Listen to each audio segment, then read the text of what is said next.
মশলা টিটা বানানোর জন্য এটার মধ্যে হচ্ছে আমার মশলা। চলেন থাকুক, তা না হলে আমার মশলা গন্ধটা, ফ্লেভারটা চলে যাবে।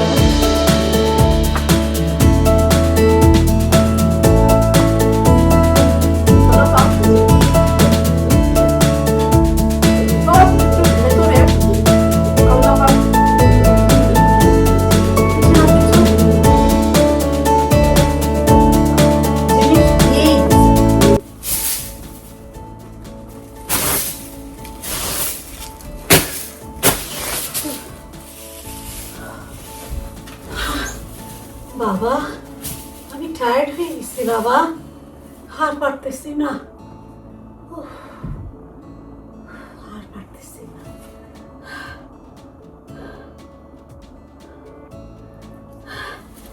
হ্যালো ভিউয়ার্স, কেমন আছেন আপনারা? আশা করি আপনারা সবাই ভালো আছেন। আলহামদুলিল্লাহ আমিও ভালো আছি। এই যে কাজের পরে বাসায় এসে, রমজান মাসে তো অনেক কাজ থাকে, কিন্তু সাবার টাবার করে নামাজ টামাজ থাকে, তারপরে এসে ঘর টরগুলো একটু পরিষ্কার করলাম, গুছায় সাবার টাবারগুলো করলাম, একটু বিছানাটা ঝাড়লাম। বুঝছেন, ঝাড়ুটা দেখছেন অবস্থা আমার? প্রতিদিন সকালবেলা আমি বিছানা সব কিছু তুলে ঝেড়ে টেড়ে বিছানা সব করে রেখে যাই।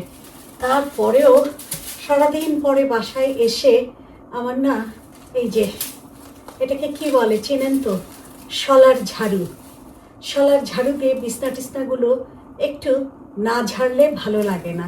আবার রাত্রে যখন ঘুমাতে যাব তখনও একটু বিছনা ঝেড়ে তারপরে ঘুমাতে যাই। মনে হয় কি, মনে হয় একটু ধুলা পড়লো, আমার বিড়ালের মনে হয় একটু পশম পড়লো। কি বাজে একটা জিনিস, তাই না বলেন তো? তো আজকে মনে হচ্ছে কি, আমার শরীরের ওজনের চেয়ে ঝাড়ুর ওজনটাই বেশি।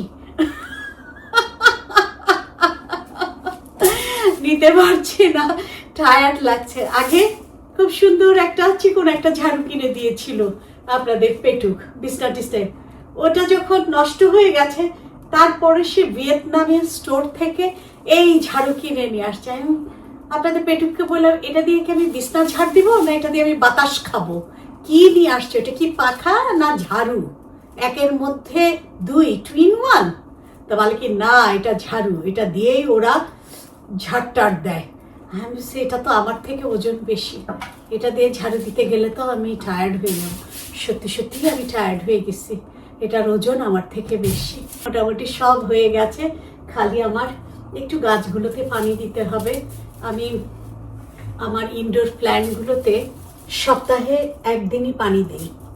তো গতকালকে পানি দেওয়ার কথা ছিল, কালকে এত ব্যস্ত ছিলাম, রান্না বান্না, ছেলে আসছে, সব কিছু নিয়ে এত ব্যস্ত, কালকে আর পুরো বাড়ির সমস্ত গাছে পানি দিতে পারিনি। নিচের গাছগুলোতে পানি দিতে পেরেছি, উপরের গুলোতে বাকি আছে।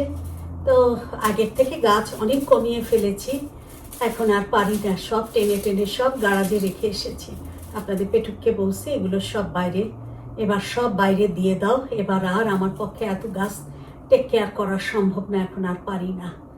তো ভাবলাম যে একটু জিরিয়ে নেই, তারপরে গাছগুলোতে একটু পানি টানি দিয়ে তারপরে নিচে যাব, নিজের জন্য একটু ইফতার রেডি করব। ইফতার আজকে কিচ্ছু বানাবো না, ফ্রিজে একটু ছোলা রান্না করা আছে, শসা, খেজুর, চিড়া, এটুকু হলেই আমার হয়ে যায়। প্রয়োজন পড়লে না হয় একটু ভাত খেয়ে নিব। আর আসলে কি, আমি না ইফতারটা রোজার সময় এক বেলাই খাই, শুধু ইফতারের টাইমে যেটাই খাই না কেন, এরপরে বিশ্বাস করেন আর কিছু খেতে পারি না। রাতের খাবারও খেতে পারি না, সেহরিও খেতে পারি না। তাহলে বলতে পারেন যে তাহলে আপনি রোজা থাকেন কি করে? হ্যাঁ, সেহরির সময় উঠি, কারণ আমার অনেক মেডিসিন খেতে হয়, মেডিসিনগুলো খেয়ে প্রচুর পরিমাণে পানি খাই, খেয়ে বড় জোর হয়তো একটা কলা খেয়ে বাস নিয়ত করে রোজাটা রেখে ফেলি। তো এখন ইফতারের টাইমে যদি ওই যে ছোলা মুড়ি চিড়া যেটাই খাই ওটা খেয়েই যদি আমার পেট ভরে যায়, তাহলে আমি আর ভাত টাত আর কিচ্ছু ছুতেই পারবো না, কিছু খেতেই পারবো না।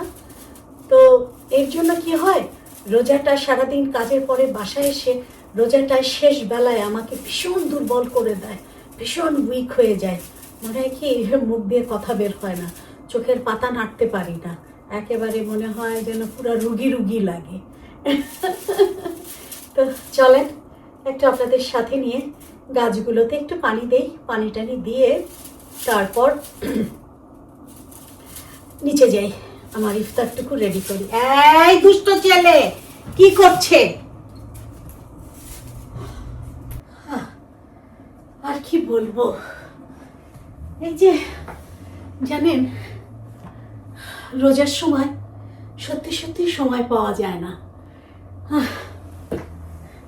আজকে কয়দিন হলো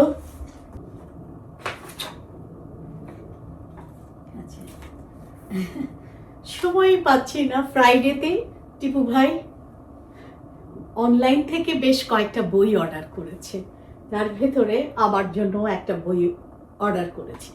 শুক্রবার বইটা আমাকে দিল, যেহেতু আমি বিড়াল ভীষণ পছন্দ করি, আমার দুটো বিড়াল ছানা, তো বইটা দিয়েছে। এর মধ্যে এত সুন্দর সুন্দর ছবি আছে জানেন, বইটা আমি এখন পর্যন্ত ঠিক মতো একটু মেলে আমি একটু দেখতেও পারি নাই, পড়তেও পারি নাই।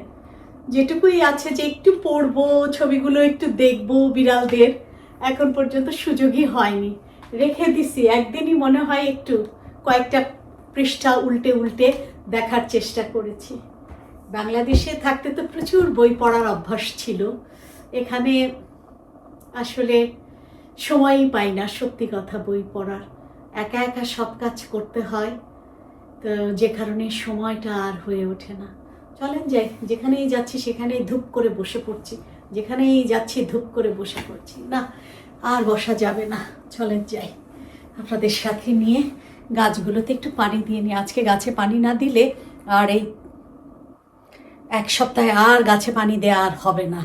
কারণ কি, আবার যেহেতু আমি প্রত্যেক সপ্তাহে সপ্তাহে গাছগুলোতে পানি দেই, সপ্তাহে একদিন পানি দেই, ওরাও ইউজ টু হয়ে গেছে যে হ্যাঁ সপ্তাহে একদিন আমাদেরও পেটে আর কি খাবার আসবে। চল পানিটা ভরতে দিলাম। ঠিক এই জায়গাটা আসলে ভীষণ খারাপ লাগে। এই রুমটা আমার ছেলের ব্যাচেলার লাইফের রুম। আমার ছেলে যতদিন বিয়ে করেনি এই রুমটার মধ্যে ও ঘুমাতো, বেডটা আছে এখনো, অন্যান্য জিনিসপত্রগুলো নিয়ে গেছে। পুরো রুমটার ভেতরে রাখেন, পানি ভরে গেছে, আমি নিয়ে আসি।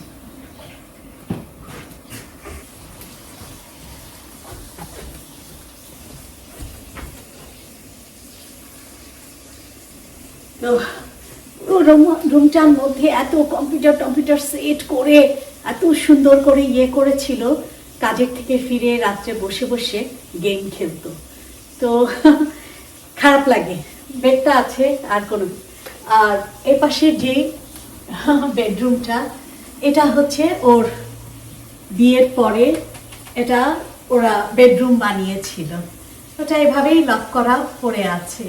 খারাপ লাগে, এই জায়গাটা আসলে শূন্যতা ফিল করি।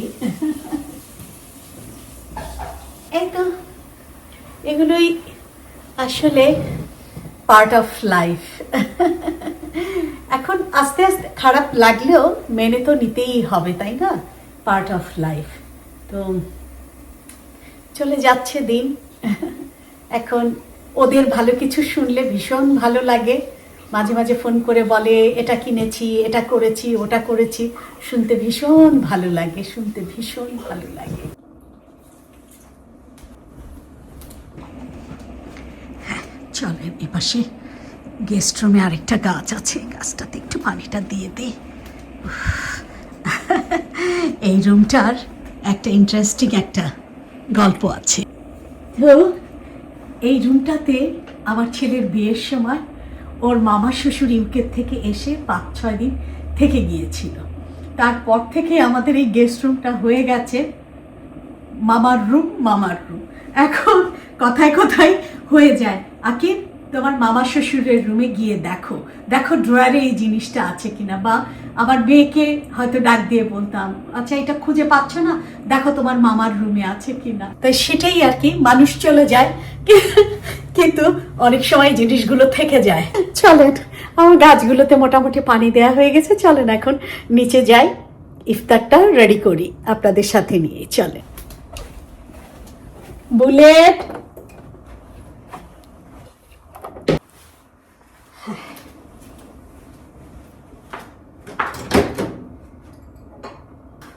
খুবই সিম্পল ইফতার।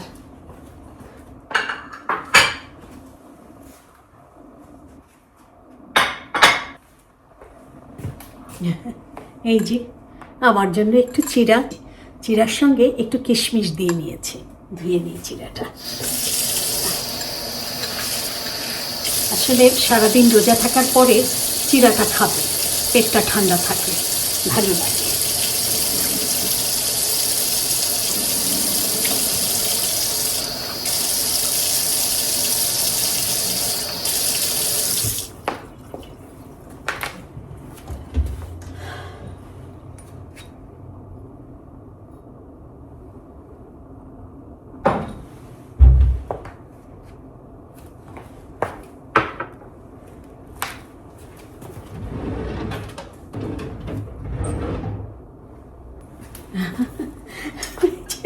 শসা আর দুটো খেজুর। আজকে যে বলেছিলাম না সৌদি আরব থেকে যে খেজুরগুলো, এগুলোও এনে দিয়েছে। ওটা ছিল পাকা খেজুর, আর এটা হচ্ছে নরম, আর এটা হচ্ছে শক্ত খেজুর। নরম খেজুরটা শেষ হয়ে গেছে।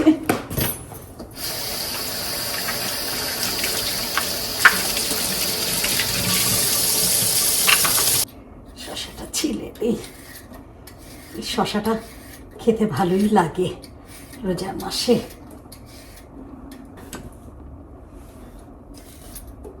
আপনাদের পেটুক বাইরেই ইফতার করে নিবে। বিসমিল্লাহ।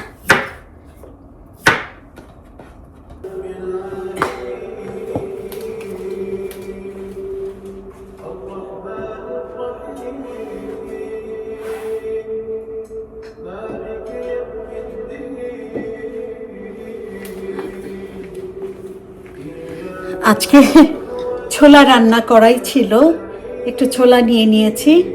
পেঁয়াজু টিয়াজু কোনো কিছু ভাজা পোড়া কিছুই করব না, একটু ছোলা দিয়ে একটু পেঁয়াজ কাঁচামরিচ একটু সরিষার তেল দিয়ে মনে করেছি সামান্য একটু মুড়ি মাখিয়ে খাবো। একটু পেঁয়াজ মরিচ কেটে নিই।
পেঁয়াজ কাটাই ছিল, আর একটু কুচি করে দিই।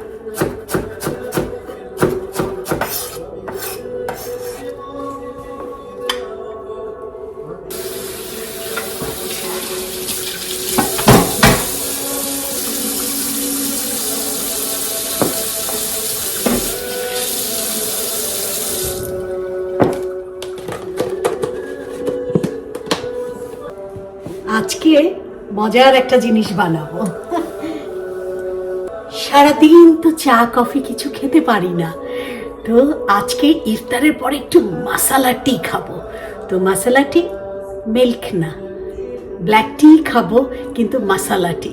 আজকে মশালাটা একটু বানিয়ে নিয়েছি, এটা একটু রেখে নিই।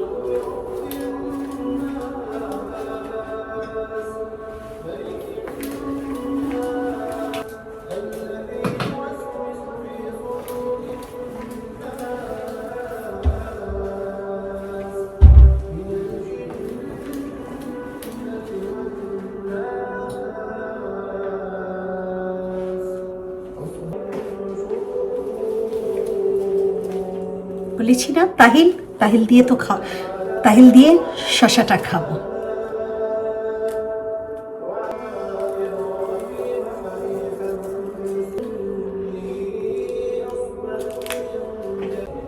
কি বাবা, বেরু হয়ে গেছে? আসো আসো, আর বেশিক্ষণ নাই তো ইফতারের বাবা, আর বাইরে যায় না। হ্যাঁ,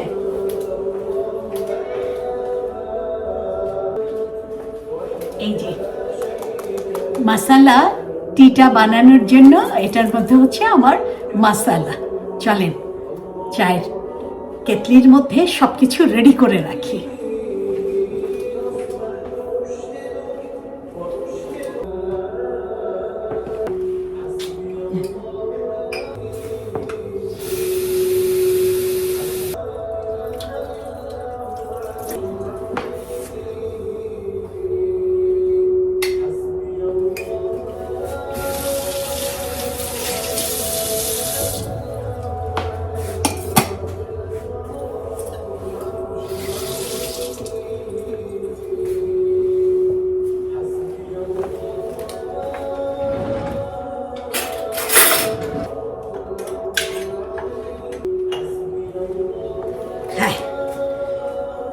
বিয়ের চা বাগানের চা পাতা।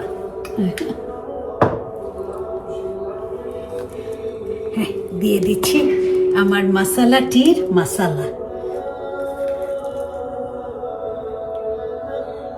বিসমিল্লাহ।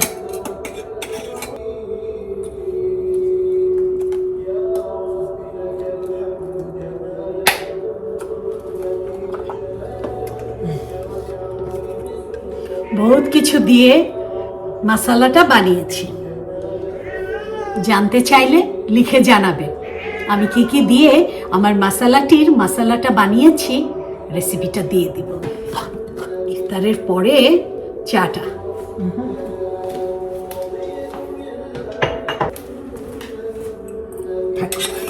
ঢাকা থাকুক, তা না হলে আমার মশলা গন্ধটা, ফ্লেভারটা চলে যাবে।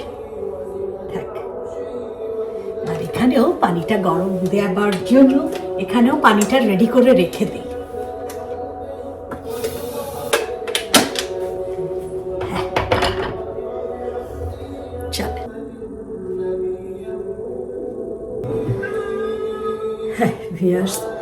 ইফতারের আর বেশি সময় নাই, আলহামদুলিল্লাহ দেখতে দেখতে সময়গুলো হয়ে আসছে।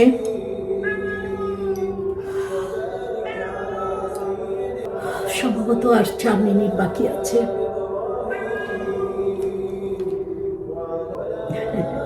খুব সিম্পল আয়োজন করে আপনাদের সঙ্গে ইফতারটা করতে বসলাম। আসলে একা একা ইফতার করতে ভালো লাগে না, তো তাই আপনাদের সঙ্গে নিয়েই ইফতারটা করতে বসলাম। মনে হবে কি যে আমার সামনে আপনারা সবাই আছেন, আমি আপনাদের সবাইকে নিয়ে আমি একসাথে বসে ইফতার করছি।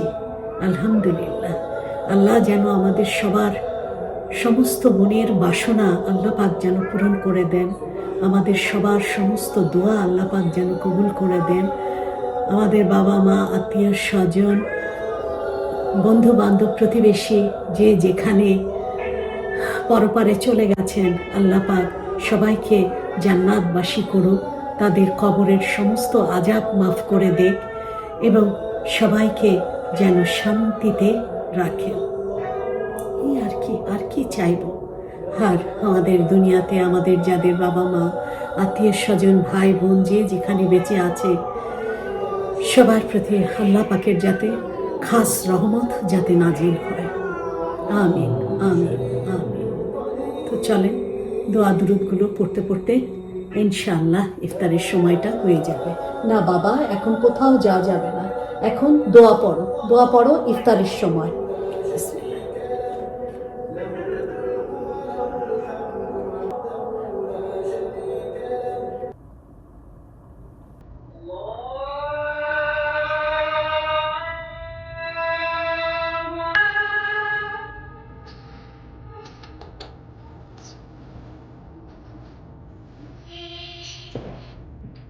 আপনারাও বিসমিল্লাহ বলে ইফতারটা শুরু করুন।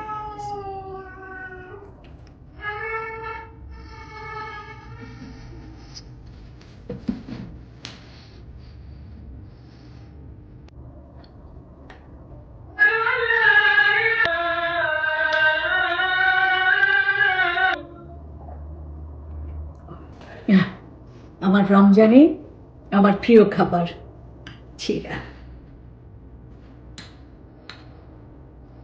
বিসমিল্লাহ।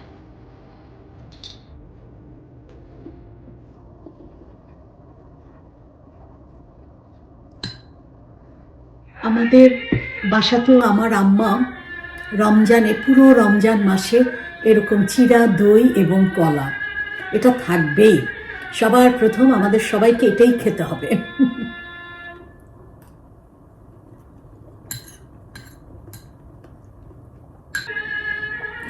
যে কারণে মনে হয় এটা আমাদের সবারই অভ্যাসে পরিণত হয়ে গেছে।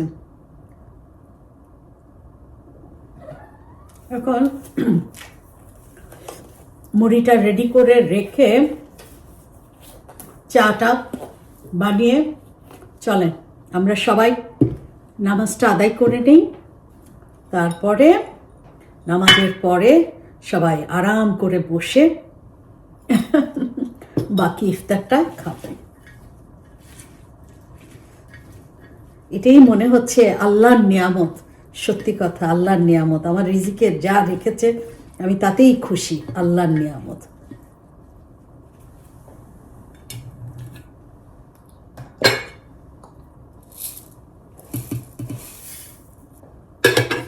That's it.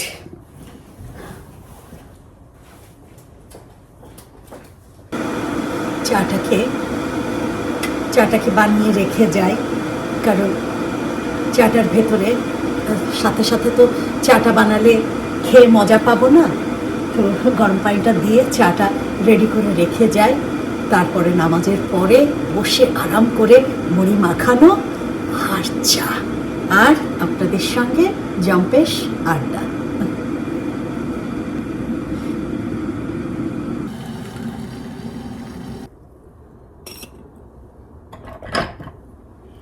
তো আমার চাটা রেডি হতে থাক, চলে ফিরছি খুব শর্ট টাইমে। এই সুযোগে আপনারাও নামাজগুলো আদায় করেন।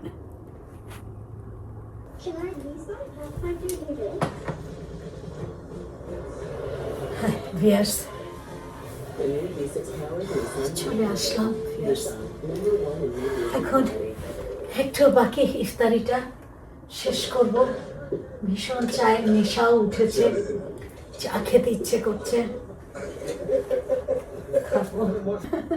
মুড়িটা দিয়ে রেখে গেছিলাম, নরম হয়ে গেছে নামাজ পড়তে পড়তে। বিসমিল্লাহ।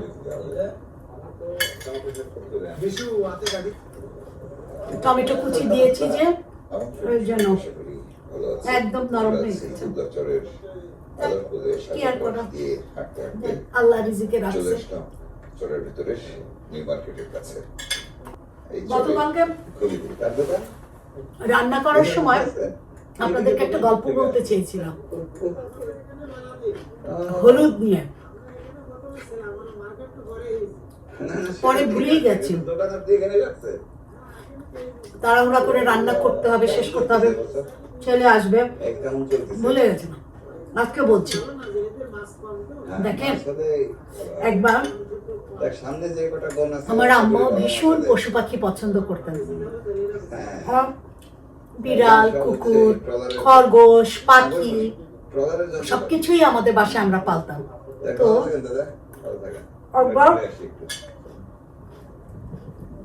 আমাদের বিড়ালটা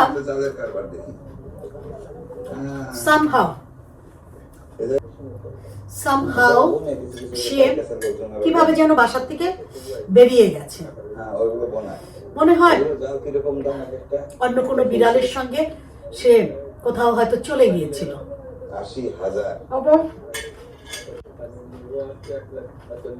আমরা তো আর আমাদের বিড়ালটাকে খুঁজে পাই না। সারা রাত আমরা তো কেউ ঘুমাতে পারছি না, রাত 12টা বাজে, 1টা বাজে, 2টা বাজে। তারপরে হঠাৎ করে দেখি আমাদের বিড়ালটা আসছে, বাইরে কান্না শোনা যাচ্ছে। ঠিক আছে, তাড়াতাড়ি আমরা তো সবাই দৌড়ায় গিয়ে ডোর ওপেন করছে। আমাদের বিড়ালটা ও হাঁটতে পারছে না। কি হয়েছে হঠাৎ করে ওকে যখন কোলে নিয়ে আসো, দেখলাম যে ওর পেটের এইখানে গোল হয়ে অনেকখানি জায়গা চামড়া কেটে গেছে এবং ভেতরে ওর সাদা নাড়ি দেখা যাচ্ছে। আমি তো চিৎকার করে কান্না, কি অবস্থা আমার আম্মা সব হুলুস্থুল, বাসার ভেতরে এত রাত্রেবেলা কি করবে। ওই দিন ওই সময়টা আমার নানু আমাদের বাসায় বেড়াতে আসতো, বেশ কয়েকদিন ধরে আমার নানু আমাদের বাসায় আছে। এই হইচই কান্নাকাটি শুনে না বলছে কি হয়েছে কি হয়েছে। আমরা যখন বললাম যে এখন ওই রাত্রেবেলা 2টা-3টার সময় তো আর ওকে তো আর সেই ডক্টরের কাছে নিয়ে আসা সম্ভব না। তখন পশু হাসপাতাল শুধুমাত্র ছিলই হচ্ছে মহাখালী। তো আমার নানু তখন বললো কান্নাকাটি চেঁচামেচি করে কোনো লাভ নাই, আমি যেভাবে বলতেছি ওকে সেইভাবে ব্যবস্থা করো। তো আমার নানু আমার আম্মাকে বললো একটা বাটির মধ্যে বেশি করে হলুদের গুঁড়া নাও, বেশি করে হলুদের গুঁড়া বললো যে পানি দিয়ে জিনিসটাকে সুন্দর করে গোলাও, একটু শক্ত শক্ত করে গোলাও। গোলায় তারপরে বললো যে বিড়ালটাকে ধরে ওই জায়গাটা সুন্দর করে একটু অ্যান্টিসেপটিক দিয়ে জিনিসটাকে একটু মোছো, পরিষ্কার করো জায়গাটা। পরিষ্কার করার পরে আমার নানু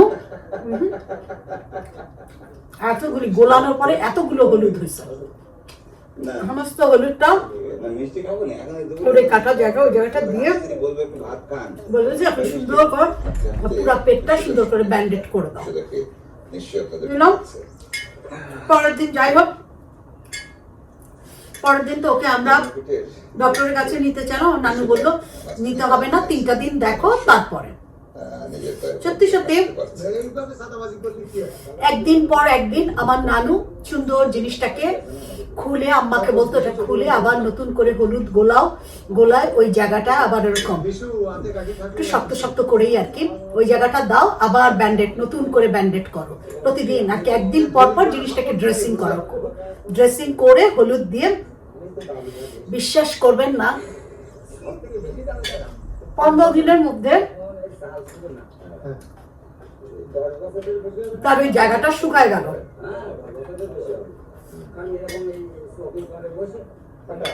তো চোখের সামনে এটা দেখলাম যে হলুদ কিভাবে জিনিসটাকে একটু ইনফেকশন হতে দিল না, কিচ্ছু না, জাস্ট পরিষ্কার পরিচ্ছন্ন তাকে রাখা হলো। একদিন পর পর ড্রেসিং করে করে আল্লাহর রহমতে আমাদের বিড়ালটা ভালো হয়ে গেল। আমার নানু বলেছিল হলুদটা হচ্ছে অ্যান্টিবায়োটিকের মতো কাজ করে, অ্যান্টিসেপটিকের কাজ করে। এবং এই যে বিয়ের সময় গায়ে হলুদ দিয়ে ছেলে এবং মেয়েকে যে গোসল করানো হয়, এটার পেছনেও নাকি সায়েন্টিফিক একটা ব্যাখ্যা আছে। একটা ছেলে মেয়েকে পুরা শরীরে হলুদ দিয়ে গোসল করানো হয়, পুরা শরীরে অ্যান্টিসেপটিকের কাজ করে, পুরা শরীর পরিষ্কার পরিচ্ছন্ন হয়ে যায়। বলতে পারে না যে আল্লাহ পাক আমি যেন কিনে দিই, সব কিছুর ভেতরে আল্লাহ পাক কিছু না কিছু জিনিস দিয়েই দিছে, যেটার কোনো বিকল্প নাই। না হলে যখন ওষুধপত্র, ডাক্তার, কবিরাজ এত কিছু যখন আবিষ্কার হয়নি, তখন মানুষের চিকিৎসা কিভাবে হতো। Hello, very good. এই প্রাকৃতিক ওয়েতেই তো মানুষের চিকিৎসা হতো, তাই না? ভিউয়ার্স, চাটা একটু চুমুক দিয়ে নিই। শিরা কি এর মধ্যে পড়বে? তো দূরে যায়, নাহলে তো আমি শিরার মধ্যে পড়ে যাবো। চাটা চুমুক দিতে আমার কলজাটা একদম ঠান্ডা হয়ে গেল ভিউয়ার্স, বিশ্বাস করে।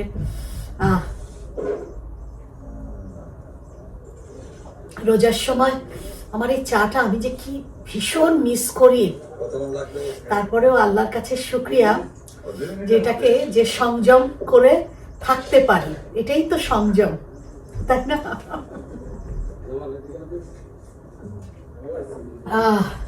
আলহামদুলিল্লাহ, মশালাটি আমি তো সুগার টুগার খাই না, এভাবে মশালাটি করে খেয়ে দেখবেন, ভীষণ ভালো লাগে।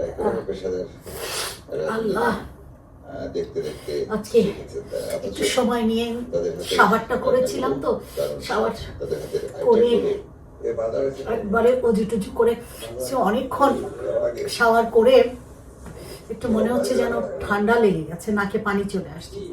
তো ঠিক আছে ভিউয়ার্স, আমি ইফতারটা শেষ করি, প্রচন্ড রকম টায়ার্ড লাগছে, একটু রেস্ট নিব। আর রোজার দিনে তো অনেক নামাজের অপশন থাকে। সো ভালো থাকবেন আপনারা, সুস্থ থাকবেন, আমাদের জন্য দোয়া করবেন, আমার পাশে থাকবেন, প্লিজ প্লিজ প্লিজ আমার পাশে থাকবেন, আমাদের জন্য দোয়া করবেন, আমরাও আপনাদের জন্য দোয়া করি। আল্লাহ হাফিজ। দেখলাম সে কথা বললাম।